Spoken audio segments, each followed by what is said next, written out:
Assalamualaikum warahmatullahi wabarakatuh. Saya Irpa Herawati, program studi ekonomi dan bisnis jurusan akuntansi kelas 5D akuntansi pagi, dan ini mata kuliah ALK. Di sini saya ingin menjelaskan artikel analisis tingkat kebangkrutan pada PT Air Asia Indonesia Tbk dengan menggunakan metode Allman J Score yang terdaftar di Bursa Efek Indonesia. Baiklah, saya akan masuk ke pembahasan.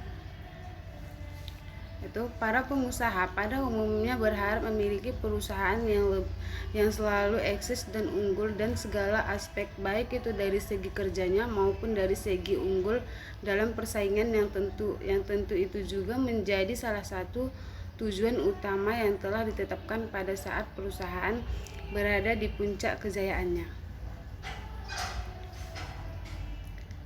Lebih dari itu, bagi setiap perusahaan penerbangan tentunya memiliki harapan jangka panjang agar aktivitas perusahaan dapat berlangsung dan bertahan sampai periode yang lama, sehingga perusahaan tersebut tidak mengalami hal yang tidak diinginkan bagi setiap perusahaan, yaitu kebangkrutan.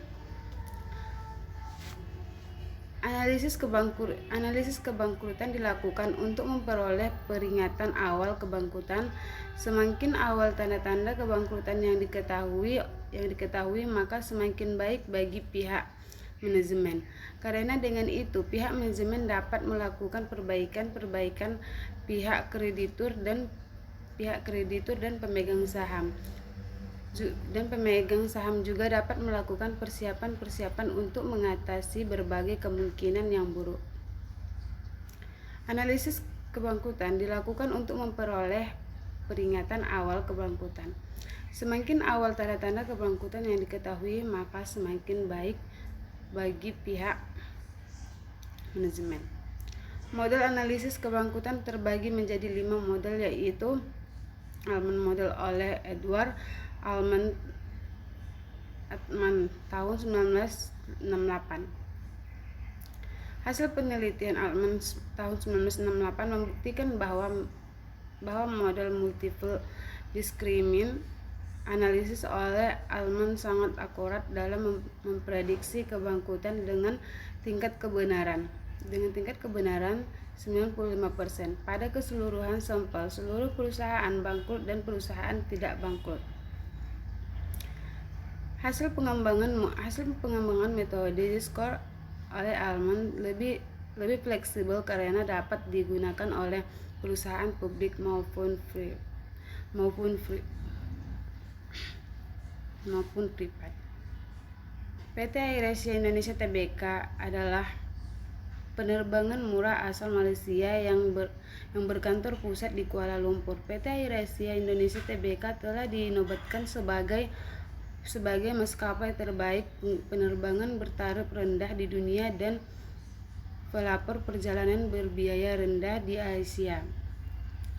Perkembangan industri penerbangan diwarnai dengan kehadiran layanan low cost carrier adalah bertujuan menciptakan pasar yang terjangkau oleh seluruh lapisan masyarakat dengan membagi-bagi rute yang pasarnya belum potensial. Prestasi gemilang terus ditorehkan oleh Air Asia. Salah satunya dengan terpilihnya Air Asia sebagai LCC terbaik sedunia versi strict selama 6 tahun berurut-urut mulai dari 2009 sampai 2014. Jatuh bangunnya sebuah perusahaan merupakan hal yang biasa terjadi. Kondisi dapat membuat para investor dan kreditur merasa khawatir jika sebuah perusahaan mengalami kesulitan keuangan yang bisa mengarah ke bangkrutan. Terjadinya kebangkrutan pada sejumlah perusahaan tentu saja akan untuk perusahaan terbuka dan perusahaan tertutup. Dalam penelitian ini model Allman J Score yang digunakan adalah model Allman yang pertama, di mana model Allman ini digunakan untuk perusahaan terbuka berdasarkan pemaparan di atas. Berdasarkan hasil J-Skor PT Air Asia Indonesia Tbk selama tahun 2012 sampai 2018 tidak terjadi peningkatan yang berarti dikarenakan selama 6 tahun perusahaan berada di daerah bangkrut dan hanya 1 tahun perusahaan berada di daerah abu-abu. Hal ini berarti bahwa PT Air Asia Indonesia Tbk tergolong dalam keadaan bangkrut. Hasil penelitian dapat dilihat sebagai berikut. Pada tahun 2012, PT Air Asia Indonesia Tbk dahulunya bernama PT Sintris Multipersada Pratama Tbk. Berada di daerah bangkrut, rasio yang paling berpengaruh adalah rasio penjualan tetap terhadap total aktiva, di mana penjualan yang dihasilkan tidak optimal sehingga tidak terdapat keuntungan tetapi terjadi kerugian. Hal ini berdampak pada rasio modal kerja terhadap total aktiva, di mana arus kas operasi yang diharapkan dapat kembali sebagai modal kerja melalui hasil penjualan tidak terpenuhi. Namun pada tahun 2013 PT Air Asia Indonesia Tbk berada di daerah abu-abu yang artinya berada pada kondisi rawan kebangkrutan. Rasio paling berpengaruh adalah rasio penjualan terhadap total aktiva, di mana capaiannya lebih tinggi di antara rasio-rasio yang lain. Capaian rasio penjualan terhadap total aktiva yang tinggi menggambarkan kemampuan perusahaan dalam mengoptimalkan penggunaan total aktiva untuk menghasilkan penjualan. Selain itu, PT Air Asia Indonesia Tbk pada tahun 2013 mampu mengefisiensikan operasional dengan melakukan akuisisi terhadap PT Rimau Shipping Tbk sehingga berdampak langsung terhadap penjualan perusahaan. Pada tahun 2014 sampai tahun 2018, PT Air Asia Indonesia Tbk berada di daerah bangkrut pada tahun 2014, 2016, 2017. Rasio paling berpengaruh adalah rasio modal kerja terhadap total aktiva. Modal kerja lebih kecil dibanding dengan kewajiban lancar menunjukkan perusahaan dalam menghasilkan arus kas dan operasi yang dilakukan tidak mampu meningkatkan modal kerja. Hal ini disebabkan karena arus kas dan operasi tidak mendukung kebutuhan modal kerja perusahaan yang berdampak terhadap laba yang diperoleh pada tahun 2014 sangat kecil. 2016 dan 2017 terjadi kerugian. Pada tahun 2015, peningkatan pada rasio modal kerja terhadap total aktiva yang berdampak pada penurunan penjualan. Penurunan penjualan juga berdampak pada laba sebelum bunga dan pajak yang menghasilkan nilai yang negatif. Nilai laba sebelum bunga dan pajak negatif disebabkan oleh biaya operasional yang lebih tinggi dari pendapatan yang dihasilkan. Namun pada tahun 2018, peningkatan pada laba sebelum bunga dan pajak terjadi disebabkan kenaikan penjualan lebih besar dari kenaikan beban usaha.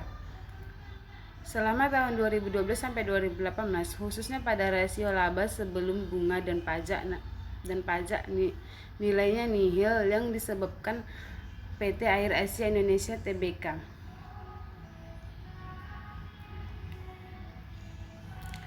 tidak pernah melakukan laba ditahan karena capaian laba yang dihasilkan kecil dan perusahaan lebih dominan mengalami kerugian. Berdasarkan hasil analisis yang diperoleh menggunakan metode Allman J-Skor, interpretasi hasil nilai diperoleh PT Air Asia Indonesia Tbk berada di daerah bangkrut. Bila dikaitkan dengan kategori tahapan kebangkrutan PT Air Asia Indonesia Tbk, maka dapat dikatakan bahwa perusahaan mengalami kesulitan keuangan darurat sehingga diperlukan perubahan yang mendasar dalam manajemen perusahaan. Kondisi keuangan PT Air Asia Indonesia Tbk pada tahun 2012 sampai 2018 berdampak langsung terhadap harga saham yang cenderung mengalami penurunan, ketidakstabilan harga Ketidakstabilan harga saham PT Air Asia Indonesia Tbk sangat dipengaruhi oleh kasus kecelakaan pesawat yang terjadi pada tahun 2015, di mana perusahaan mendapatkan sanksi hukum atas kecelakaan jatuhnya pesawat pada 28 Desember 2014, sehingga membuat citra PT Air Asia Indonesia Tbk menurun. Ketidakstabilan harga saham terus berlanjut sampai tahun 2018, berpotensi terhadap likuidasi perusahaan.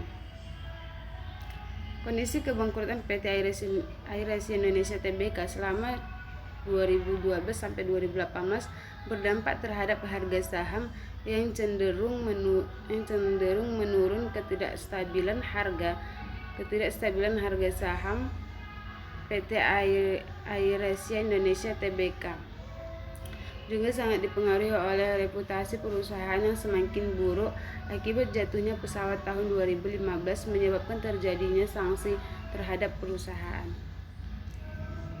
Oke, baiklah, sekian dan terima kasih yang bisa saya jelaskan tentang artikel analisis kebangkrutan PT Air Asia Indonesia Tbk ini.